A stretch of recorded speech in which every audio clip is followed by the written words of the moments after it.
Hey, today is January 6th, 2022.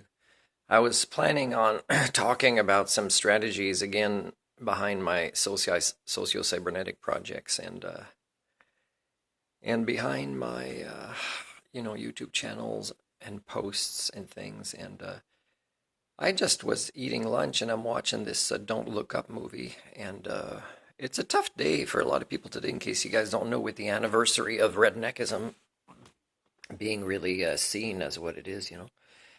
Redneckism is, I think Carl Sagan defined it about the same about 25 years ago. I define it as those that are proud of their own ignorance and who actually, they actually think it's a great thing to kind of role model that kind of stuff. So in effect, if you actually switch roles with your dogs, you know, and you just agreed, you and your dogs agreed, you do this, I do this, your societies would function about the same. You don't need brains that size when you've devolved them already before I was born to such lower levels. I'm watching this Don't Look Up movie, and at the beginning I'm like, and I'm not even halfway through it, at the beginning I'm like, that's a weird kind of shocking kind of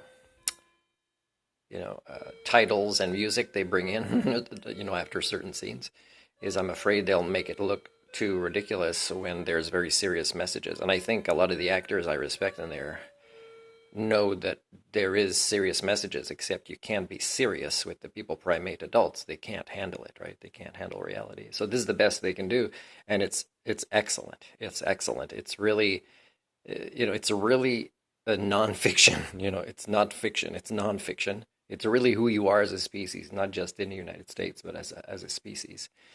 And the example, if you don't believe me, is you've been doing the exact same thing, let's say with the Doomsday Glacier in West Antarctica. You've been kind of, when the time comes for a politician or the media, to take advantage of sensationalism of the end of your societies, or for political gain, then it'll get the attention that it deserves, the international collaborations and problem solving.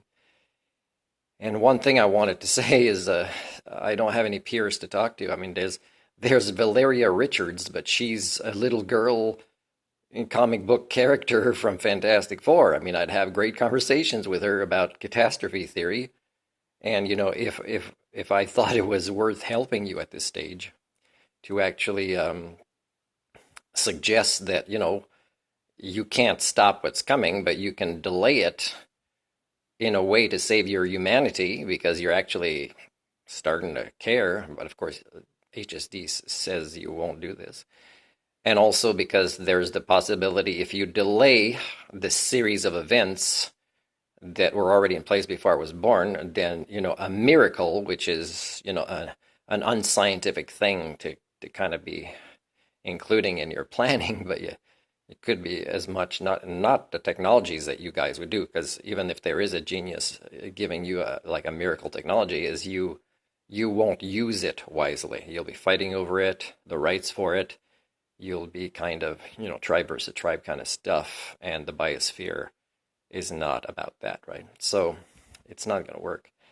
But if if Valeria Richards really existed, or any scientists that really I thought I knew that were not compromised by HSD, we would, try to do videos that talks about catastrophe theory, and we'd say, well, which of these many tipping points can we try to reverse? Because you can't even reverse, like 3% of them. That might actually be the best to buy time and have the international community focus on, just that one, because, you can't solve an unsolvable problem. You can delay its outcome of a system crash, right, a catastrophe, and it's not just about you, and that's what I've been trying to teach you for years, that it's about the biosphere. And if you don't understand that, any solution you work on will fail, because you really believe you are this planet. You really believe this as a species. So of course I had to focus on the social sciences and the flawed psychology. But you are a species that is militarized everything, not just the military, in your tribe versus tribe mentality, mental illness, is you've militarized psychology, education, mental health. You've militarized all of your languages, as can be demonstrated if you do objective studies of your media in all cultures of the world. So, man, watching this movie, it's like, I'm pretending I'm the girl character whose name I haven't memorized yet, and who says, to the president's son is, and again, the actor, it's great that he's in that, and he's playing a great role. But I'm not a violent person, but I would like to indulge in that 48 hours before the end of the world. That means I'm going to tolerate you, but I will find you 48 hours before, and I'm going to have 24 hours of punching you in the face, and that's what I deserve for the end of the world. And I'm not even a violent person.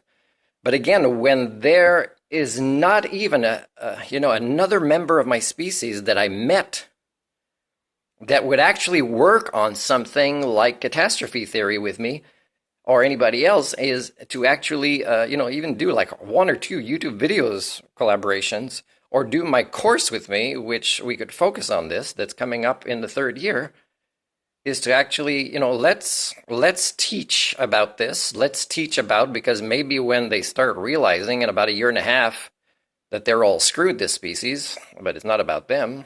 It's about all the ones that were screwed before that are gone already, because they created a life system a lot more than ours. Ours is not a required species on this planet. The only thing that's required for our species right now, people, as expressed by catastrophe theory, if you can look at yourselves more objectively as a species, is as the most destructive, is to work on a solution. And here's a clue.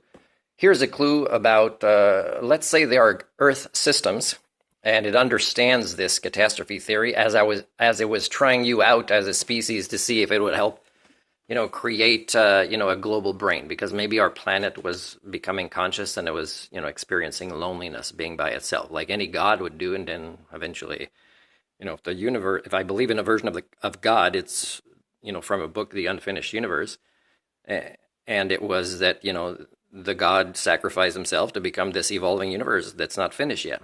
Well, we're not helping, but we're not even helping on our own planet. On our own planet, if, let's say, the Earth systems was trying to use our brains and collaboration and opposable thumbs and language and all this stuff at a time of its history, the Earth, where conditions for life were probably at the best it ever was in most areas of the world, and we've screwed that up, then, it was a gamble out of loneliness our planet took. And it cares about us because we're part of it. So then the thing to do is, if we don't lower our numbers, which is the thing that, the Earth can't get into our brains and say, do this with your technology, blah, blah, blah, and we won't do it either.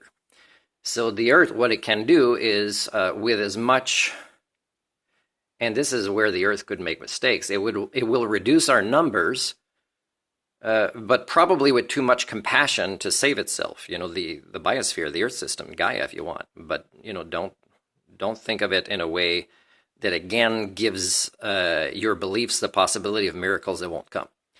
And if you believe in these miracles, then you don't deserve to live, because you're again demonstrating your lack of accountability.